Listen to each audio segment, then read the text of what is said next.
I would define the concept of sense of agency as viewing the child as competent and capable. It allows them to learn to talk with their peers while reading, playing, narrating, and singing. And it also helps them learn about competence and autonomy over themselves. And they can talk to that caregiver about their unique likes and dislikes. So, choosing that shirt in the morning, which shirt do you want to wear, or which snack would you like, apples or oranges, they can feel that sense of identity. When we're talking about a sense of agency in these interactions, it's really about giving space for the children to lead in their play and make decisions within their play. So what I think about is patience. So patience before guiding or before interrupting with like the right answer, maybe just giving space for the child to think about what they're processing and what they're doing. So giving them that age appropriate challenge.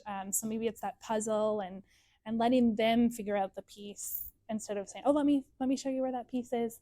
So allowing them to challenge themselves and be there to praise them in that, and also helping them express their feelings as well, and serving themselves, maybe setting up their place setting, and also getting dressed if they're able to do that.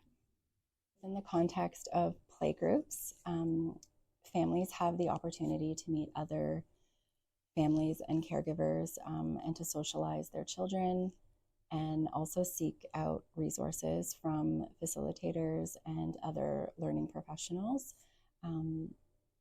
This is really important when you are in a situation where there is a care professional who is modeling ways to be with children and who can point out certain moments in play that reflect a sense of agency and certain learning milestones. I think that's really important. So within the context of playgroup and programming for families, facilitators and educators do play a role in helping families.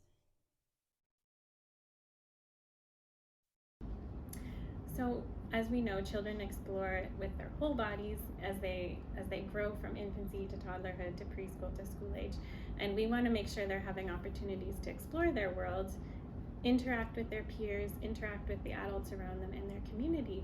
And sometimes it can be tempting to buffer the interactions they have. For example, in nature, when we're exploring outside, there can be some risks, and we're concerned about those risks. Outdoor play has just right risks and opportunities for children to discover, to experiment, to fall down, and to get back up. Children, when they're playing outdoors, develop confidence, competence, mastery, a sense of agency, and the skills to learn how to problem solve. Following a child's interests and passions and letting them show up in the world authentically is so important. It's important to give the children these opportunities. Also, in interacting with their peers, there's often times where we might want to step in, but if we just take a step back and let them figure some of those things out on their own, they learn more about who they are. Yes, and sometimes there needs to be just a little bit more support. And I'm thinking about a child and a program that I worked with where a school-age child was nonverbal, but he signed. He was able to use sign.